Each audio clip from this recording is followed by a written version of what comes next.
Hi, good morning, everyone. Okay, great, the mic works. It's an honor, really, to be able to be here today, to be able to talk to this really elite group about some magic that happened in 2020. And some of the people who made that magic happen are right here in this room. So let's really talk about, again, I don't have any disclosures, I'm going to start with that. But something that we struggle with a lot is how do we really make public health and academia come together in a way that matters. So the first question is, what is public health? And this question has boggled the minds of everyone, including public health professionals for a while. So let's think back. So how did public health really come about? Now, back in the 17th century, European, especially port authorities, were like, we're going to actually have some designated workforce, public health authorities to quarantine and isolate all those who are coming on ships from smallpox. It worked. They even started recognizing that inoculation, back then it was called inoculation, not vaccination, was protective. And they were the first group of people to sign on to the concept of vaccines. And what happened after that? So in the 18th century, a lot of port authorities in the US, mostly, of course, at that point on the East Coast, said, we're going to do the same. And it made a difference, especially in Massachusetts and Baltimore. And finally, it was not till the 19th century, though, that public health became a social responsibility, because it was the Great Sanitary Awakening. And it wasn't even someone, not a physician, nor an academic. It was actually a lawyer from London, Chadwick, who came up with this report. And he was, of course, involved. He was very active in his community. And he found out, he actually assessed the life expectancy. And the life expectancy of gentry at that point was a staggering 36 years. That's what you got to live. That's how long you give, even if you had all the wealth and privilege in the world. And if you were a laborer, your life expectancy was 16 years, because half of all the children of the labor class died before they were 5 years old. And it was the industrialization that brought to attention, why are people dying of typhus, of typhoid, of cholera, of TB? And he said, let's start adopting more sophisticated sewer system. Let's take the filth away from these tenements. And it made a difference. Life expectancy changed. And I would say there were early adopters in the US that used his report to come up with sophisticated drainage systems. And that was the first time we said, health is a social responsibility. It's not just about quarantine and isolation. It's really about prevention and making sure your environment is what it needs to be to really safeguard health. So fast forward to the 20th century, right? We've defined now public health in a way that makes us understand that, okay, there is innovation that needs to occur, but a lot of that innovation happened in academia. So if I knew there were prizes, I would have put this up for a prize. Anyone wants to guess who this person is? No one? We'll get a prize. All right, sure, yeah, we'll get a prize. Salk. Yes, Jonas Salk. So my personal hero, and this human being single-handedly revolutionized public health with the vaccine development that he did. So in 1945, when he was at the University of Michigan, he developed the flu vaccine. 1945, right? In only 1933, we even identified what a virus was. We didn't even know the 1918 pandemic was caused by a virus. They finally isolated the virus. At the University of Michigan, he worked with the US Army, 1945 flu vaccine. If you think something was experimental, an experimental vaccine then, that was what was experimental. And he was followed by this guy. I can stop my guessing game unless someone wants to volunteer. Sabin, yes. So So Salk moved, after he developed the flu vaccine, he moved to University of Pittsburgh and started working on polio vaccine. So he actually came up with the first polio vaccine in 1955. So single-handedly, this guy in 10 years came up with 2 vaccines that have saved millions of humanity single-handedly. So I'm really appreciative. He's a son of immigrants. I'm really appreciative his parents came over when they did. Sabin, he refined the polio vaccine. He came up with a new technique for it. And he did that. When he did that, he was also, I think at that point, at University of Cincinnati. And he said, I'm not going to patent this. I'm not recommending anyone do that in this room. But he said, no, this vaccine will not be patented. And he lived the rest of his life on his professor's salary. And take us to the 90s. Someone should recognize her, hopefully. Crickets. Caitlin Carico, she at UPenn refined mRNA technology so that, this was in 1990. So she was able to take us into the new era of vaccines. Forget all these viral vectors, forget all these chick embryos. We are now in the new modern era of vaccinations with mRNA vaccines. And it's because of her. She was at UPenn at that time, now she's at Moderna. And even Pfizer had, when the CEO of Pfizer was determining, should we go with vector vaccine, or should we go mRNA? mRNA technology is so new. They're like, no, this is good technology, and they made the pivotal decision that could have gone extremely the other way for them if they had gone with a viral vector vaccine, like an adenovirus vaccine. They went with an mRNA technology, and it has changed the world. I mean, just the staggering number of people, lives saved with the vaccine is astonishing. So these are personal heroes for the day, and these happened in academic institutions, all of this research and development. But this is where public health comes in.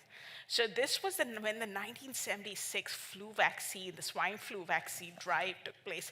Does anyone remember the jet injector guns? Yeah, they don't use them anymore, because but it's the coolest thing to ever see, right? I'm like, I want one of those. And look at the people just signing up. They're like, flu shots. When was ever the excitement over flu shots ever this great? And they used to have Sabin Sundays. Sabin Sundays, people, families lining up to get the polio vaccine. There was a trust there. And trust me, this was, again, look at the timeline. This was way more experimental at that time. Viral vaccines, the concept of viruses itself, were way more experimental, but the public trusted. They trusted the scientific community. They trusted the public health delivery system. And they lined up to get their shots. So let's fast forward.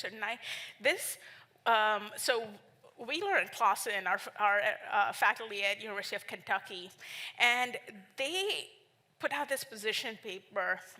They said, local health departments have already been through their golden age. That golden age is over. Ever since the 1950s, they've actually been suffering from fiscal neglect, loss of prestige, have been coming under public attack, and this was 1979. The question is, he could have been speaking about that from last week. What has changed between 1979 and 2023? And why hasn't enough changed? And there was a movement right around the 50s and 60s where public health departments were very engaged with also clinical services and were seen as competitors by the healthcare sector. And there was enough lobbying that occurred around that time that slowly shifted the funding priorities from federal legislature away from public health departments more towards the healthcare delivery sector that considered itself, unfortunately, separate. And it also made it very hard around that time to get reimbursements from the Medicare and Medicaid policies were changed that made it hard to get reimbursements for clinical activities that were done in public health. And so, again, that was then. So fast forward, there was a strong need. Now, Clausen, they piloted a really cool public health academic collaboration at University of Kentucky, and they wanted to write about that. But those few academic collaborations were few and far between. So in 1988, there was this position paper that came out that really put a stamp on the need for public health and academic collaborations. So it was a scathing indictment. It was that, well, there's no clear universal mission for public health. And we, public health professionals in isolation, are slow to really demonstrate the value of what they're doing to legislatures and to the public. And the relationships between the health sector is at best a little uneasy. I don't think that has changed much since 1988. And they said there are inadequate research resources, and we were disconnected from academic partners. And the charge was for public health agencies to develop working relationships with their academic partners in the state, including schools of public health. And the charge was for schools of public health to start establishing practicum opportunities and distinct collaborations with public health to enhance all of these challenges that the public health workforce was facing. So this is where a lot of public health departments actually took that to heart.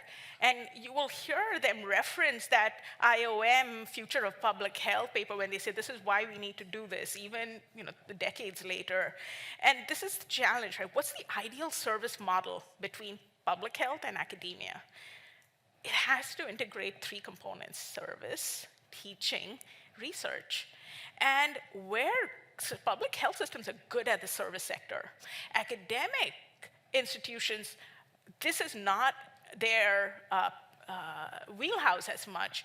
They are able to think about theoretical concepts, research, teaching, but that's changing. And we see more and more population health departments evolve that are understanding how the service sector needs to be integrated into this model. And so this has it started informally in New York, in Colorado, as I said, in Kentucky, and Northeastern Ohio is considered one of the real leaders in this collaboration. Northeastern Ohio Akron Health Department, and you will hear their model being referenced heavily. So what is this model really, what does it mean? What is the benefit of this partnership, right? One, we have a location for training for both public health officials as well as students. We are creating linkages for faculty for the communities that they serve, and we're creating the ability to improve the scientific basis for policy decision making. Again, the multiple benefits here. We're providing academics the ability to refine their public health teaching and research, and also really make sure that more people understand what public health is about, and finally drink the Kool-Aid about this matters. It affects all of us, and we need to do something about it. So it takes me to what's happening now. Why is this partnership so important? Why am I here talking to you today about making sure that we can do this successfully? We're at a breaking point. So the PH Win survey came out in 21 and really highlighted a couple of things. One, this was pre-COVID. Pre-COVID, we were already hemorrhaging public health workforce. And this is where it's challenging. Like today, if a fire broke out in this room, what would you expect? You would expect that the city or your government sends the right number of fire people, right number of fire engines, right number of service personnel to take care of the fire of the size, in proportion to the size. If they send one fireman or firewoman to take care of a massive building, a fire-alarm fire, you would bang on the doors of your legislators saying, that is how dare you do that? Yet, we have lower per capita public health workforce in Illinois than even our neighboring states. We are really struggling here. We're not banging on any legislators' doors to say, fix this. Because if a disaster occurs, if we have Ebola, or if we have something even worse than COVID, who is going to come to our help at that point? Who's going to help the public?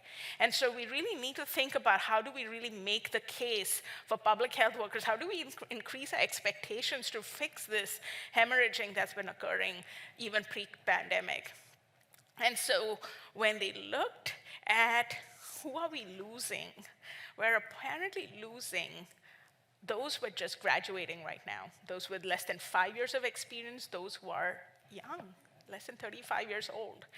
And with COVID, it got worse. Public health workers are experiencing PTSD.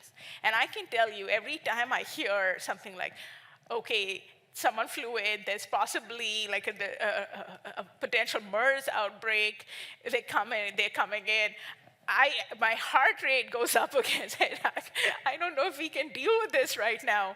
And that's true, I don't know if we can deal with this right now because we're struggling from a capacity standpoint. People have been harassed. And I know Julie Pride is here too. We have people who represent local health departments who have faced an unprecedented amount of, I would say, danger and also threats of violence because of what they do. And they were staggered. They were like, we've been in this job for 20 years. We've been serving these communities for 20 years, making sure their kids get vaccinated for school. And now they've turned on us. That was an angry mob that turned on them. And that really caused a lot of disheartening burnout that occurred. But this is where I still feel proud. I'm here today. I know some of you are here today because 94% who stayed still feel and know that what we do is important and know that we will bring the best that we can bring, whatever our limited capacity might be. And so this is, a quote that I'm reminded of, right? We cannot flourish with fear. Amid fear, liberty cannot bloom among hate. And justice cannot take root among rage. So this is a chill climate we live in, but that means we need to go against the prevailing wind. We must descend, and I love, Thurgood Marshall's quote. He said, we must descend from fear. So we must descend because America can do better, because America does not have a choice but to do better. And so what will happen if we don't do better? So this is a predictive. I just told you about the past. By 2025, we will have lost 80 to 90% of our workforce in for those who have less than 5 years of experience, those who are under the age of 35. And so what does that mean? So why is this a challenge? We don't have a good tracking system, a centralized database across the US to measure the size of our workforce well. One temporarily good thing that happened with COVID was that it increased the applicants to public health schools by 23%. Unfortunately, our public health workforce needs that. Only 14% of the public health workforce has any public health degree, and that's not really been changing. But only 10% of those we give those degrees to end up working for government. And so that's a challenge. Where are these students going? They're going to the private sector. They'd rather work for an NGO that is a little more flexibility than work for a public health agency. And we have got to fix that. So what do we do and how do we fix this? So some of the work has started already. We started streamlining our hiring systems. We have started having conversations. Hopefully those conversations will go far about student debt. But we need to really make supervisory training stronger. We need to improve our recruitment pathways from the public health institutions into, or even any institutions, into academic institutions, into public health agencies. We need to create mentorship programs that are well defined, and we need to be able to find out, measure what's happening. And all of these features are areas in which synergy needs to occur with academic departments. So the people in this room, including at University of Illinois, especially UIC, actually started this work a couple of decades ago. So this was in the 90s that they had launched this federally funded massive project to really capture how public health collaborations work with academia. So they found out that most of these collaborations that occur are fairly informal. There's like majority of them, no formal agreements. And when there are formal agreements, they're only unique multiple components. And for those who work in this field, we know having a very limited contract really prohibits you from doing anything meaningful and innovative. So thankfully, we have a master agreement with the University of Illinois that allows us to be more in the category of a formal multi-component agreement. But again, this is not the most common form of collaboration with public health. And what about the human aspect of it? What about the people involved? So my first job out of fellowship was at the University of Mississippi Medical Center, and with a joint appointment at the Mississippi State Health Department. And it was a beautiful thing. I was like, oh, this is how life should be. There was less tension between the mission of clinical medicine, academic medicine, and also the public health mission. But that is the minority. If you see here, most of the human element is just adjunct appointments. And those are not stable, those are not strong. Faculty appointments for agency staff are way more common than agency appointments for faculty. And again, that is, something that we need to equalize a little bit to really make this a mutually beneficial relationship between public health and academia. So how do we do that? Slowly but surely. And again, this is an initiative by UIC that really evolved. The work that happened from that program, from that survey in the 90s, really evolved into what they call the P3RC. And the mission, if you look at P3RC's mission, is public health's mission. We really want to improve population health. We want to improve equity. There is a joint purpose here. And when you look at, okay, so what's going on in Illinois, you'll see a listing nationally of all the states and their academic partnerships with public health. And you'll be surprised, paradoxically, that Florida has a staggering amount of public health academic collaborations. Illinois, for a state of our size with the third largest population, we have Chicago, we have Peoria, we have Sinai, we have Public Health Institute. And again, I think we do more than what's really reflected here, but this is the point. We're not capturing systematically what is being reflected here, even if you look at the academic partnerships that are listed through the Public Health Foundation. So there is room at the table. And so this is what I'm trying to say. If no one gives you room at the table, bring a folding chair, right? So how do we get this folding chair? What does it take to get space at the table? So these were some of the key drivers of what makes this connection. What do you bring to the table? So decision makers have to have their research needs met. You have to have learning, access to resources, student opportunities, capacity, strategic positioning, whatever the institutional conditionalities are that can impact this, and of course, money. But to start that relationship, to really come to the table and bring your folding chair to the table, you really first need to make sure that faculty have a role in the decision-making process. And a lot of that depends on personality, on individual attitudes, on your reputation of your institution, on your personal reputation as an academic. and it depends on your social capital and money.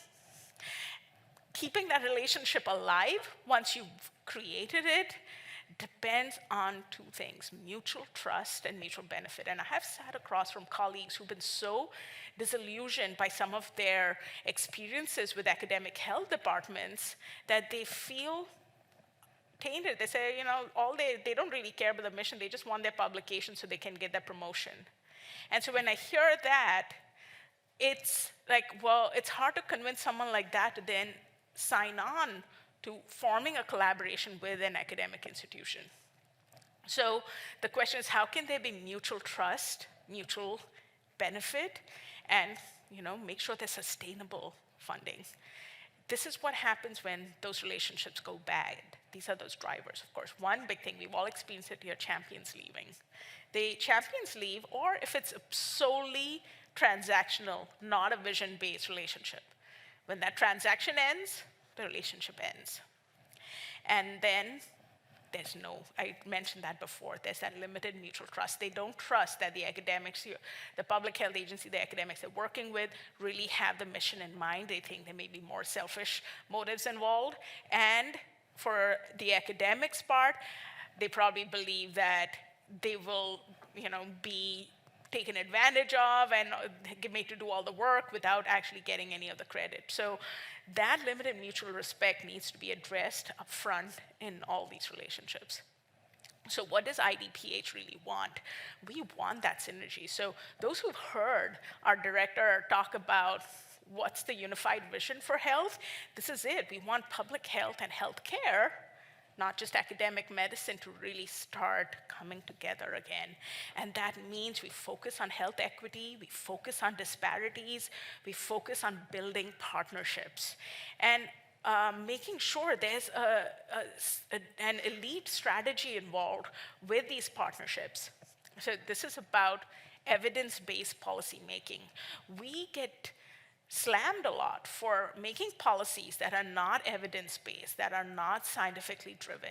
How do we make sure that that occurs? How do we make sure we get evidence-based policy making? That's through partnerships with academics, with making sure that also our innovation occurs and that we can engage with the community at the same time and get some policy pilots in place. We need to rebrand public health. We really need to build the trust that's been fractured for reasons that were completely, in some instances, out of our control. And we can do that by starting to tell stories in the right way, stories of how we do this work and why it matters, and how do we combat misinformation and disinformation. Information is no longer the privilege of the few. Information today is, I would say, the right of the many. And so how do you control the information that is toxic and that can really harm the greater good? For that, you really need very sophisticated communication sciences abilities. And so I wanted to take, everyone has seen those graphics of the difference between equality and equity. And I love this one. This was actually developed by the Pennsylvania State Health Department. They're like, we're going to go beyond. It's not just about equity.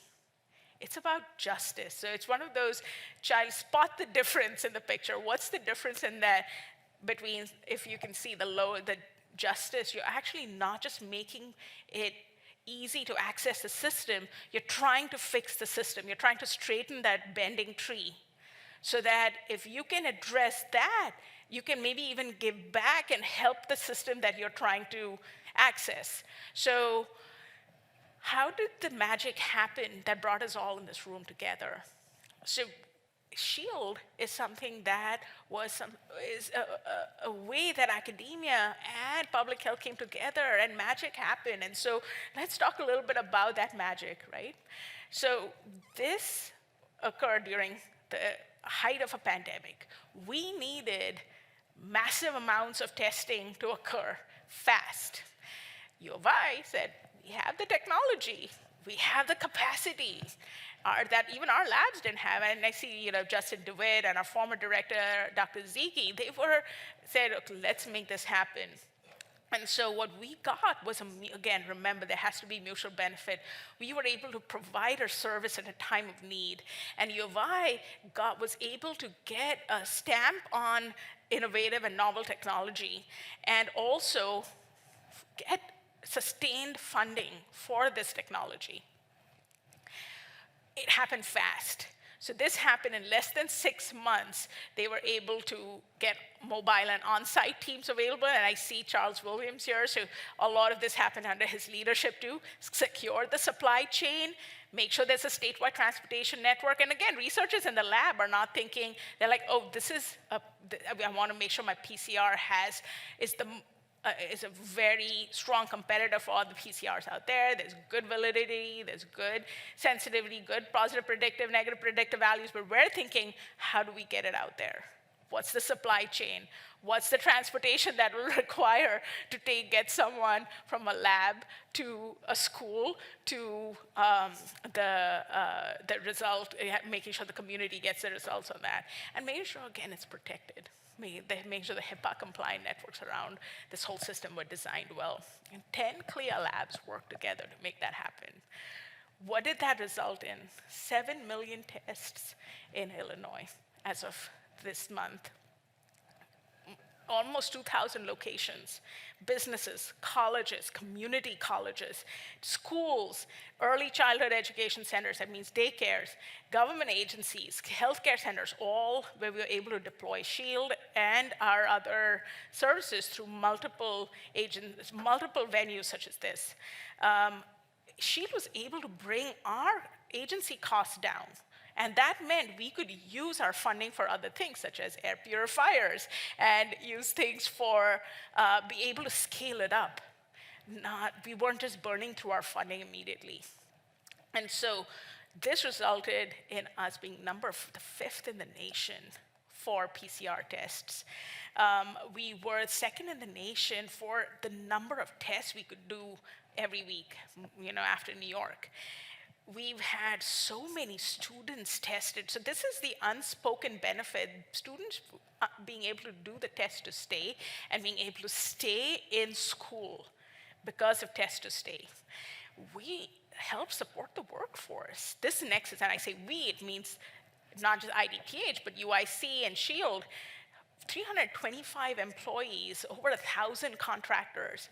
We were able to detect 142,000 positive COVID infections.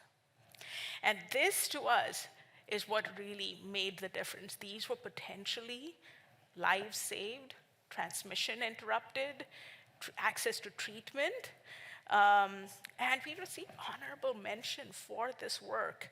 So we really, as I said, the next stage is, of course, wastewater surveillance. Now, this is not exactly SHIELD, it's under DPI, but we are using this technology in a way that really is going to try to be meaningful for public health. It covers over 8 million residents. We've done a massive amount of sampling, trying to correlate with clinical samples to make sure that wastewater can eventually become solidly predictive of what's happening with either, I wouldn't say the COVID pandemic anymore since we're fizzling down with the pandemic, but with any pathogen of interest. And more importantly, when we really needed to run genomic sequencing, there was a time we weren't able to get enough tests to run genomic sequencing on clinical variants. And again, I would say Justin DeWitt came to our rescue and says, let's see if SHIELD can help us do this. And we were like, great. So we needed a sampling frame of about 300 clinical samples a week to be able to provide to the CDC so that they could use it for their GASE database. And when our labs weren't able to get it, SHIELD was able to help us with that. So we think we succeeded together for these reasons. We were able to make sure that the cost, I know so much depends on funding, but we were able to make sure that the cost was sustainable, was viable for both parties.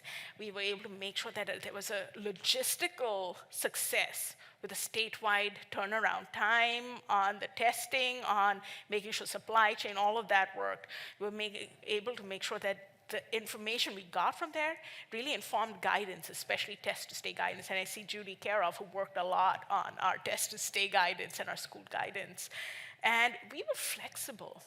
So when we needed genomic sequencing, we could rev it up. Again, that depends on how your contracts are written and how much more you can help do in a situation of crisis. You're not tied down to certain things that would take months to change. And that was all about because of our organization partnership. So where are we going next with Shield? We want to make sure that schools that are interested in continuing to do this can do so. Now, COVID is not over.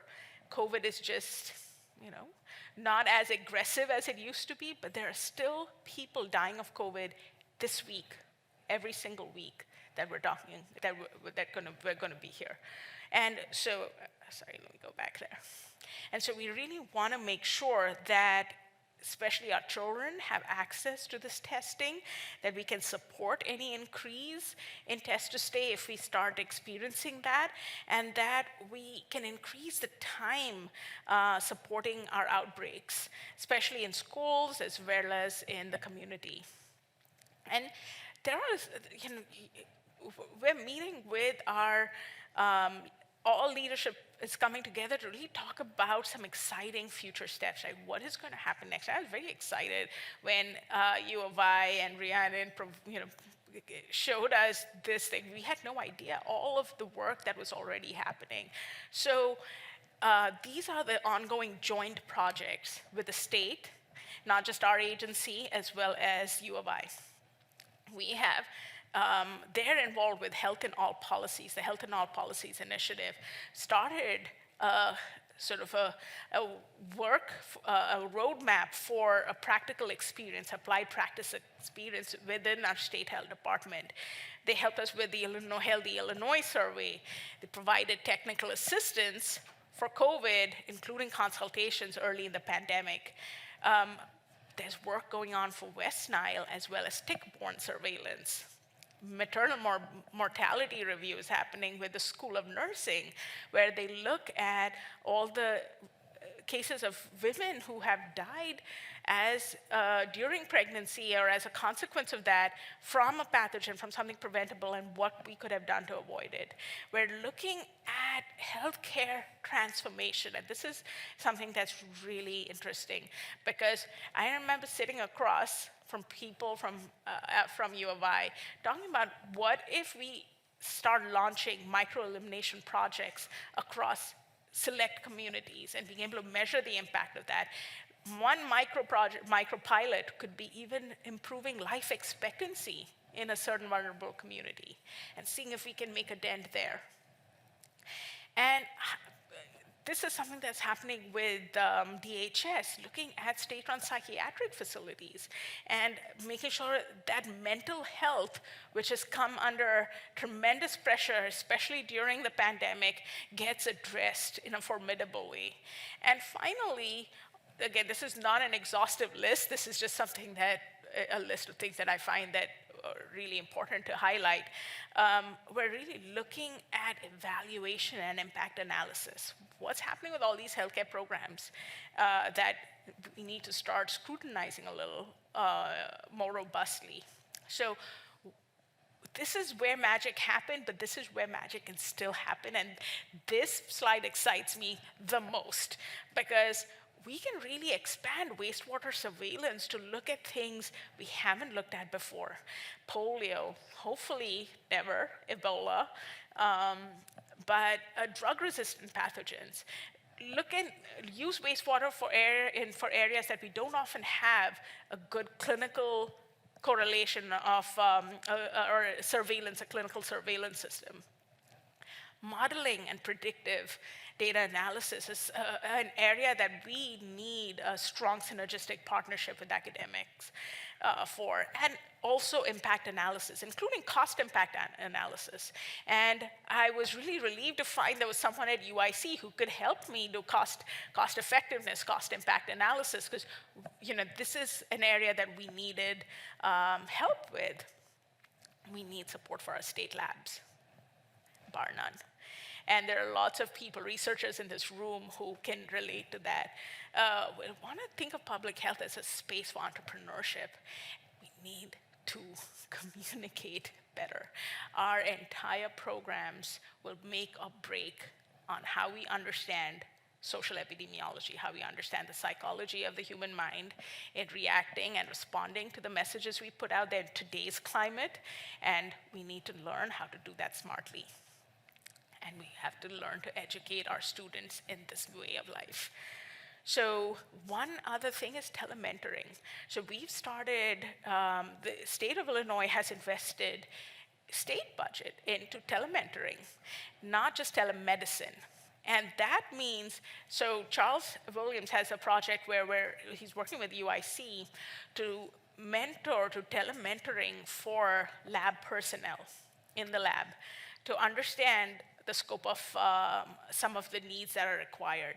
And I'm working with the School of Public Health to launch a telementoring initiative for long-term care facilities, nursing homes throughout Illinois who direly need infection prevention support during the next respiratory season. And this is going beyond COVID. This is when you have our elderly, our seniors in their nursing homes with flu, with RSV, with COVID, and knowing that they need support that the local health departments may not always have the capacity to do. So how do we move forward together? So this is what we need to do to make our synergy really successful. So we're going to experience shortages. We know that. And we need to improve our workforce to address that shortage. We need to improve diversity in our workforce. And we need to also make improvements in these recruitment pathways between academics and public health. We have to figure out the loan repayment program system, anything that we can do to make it easier for students to work in governmental agencies rather than the private sector. And we need to make some reforms to salary structure. We cannot be non-competitive in this marketplace. And it's always considered acceptable for public health servants, I should say, to be able to have the lowest market pay possible. Like, why is, you would say if you compare the budget of the agencies that we manage with the budget of something in the private sector, you would be shocked at how little we get paid to manage the same scale of work. So that needs to change. And that means we also need buy-in from our governments to give this initiative as much respect as it needs. Firefighters are not underpaid. Why should public servants be, public health servants be, right? So we also need to make sure there's harassment mitigation and career development opportunities for our public health agencies. So this change needs to occur, and the people who can do it are right here. We cannot wait. As I said, change will not come if we wait for another person at another time. We are the ones we've been waiting for. We are the change that we seek. So with that, I just want to acknowledge all of you for being here today and making this happen, and thank you for having me speak. But I want to acknowledge Dr. Giles, and of course, all of you for helping me with my slides. Let's make this happen. Let's work together. Thanks.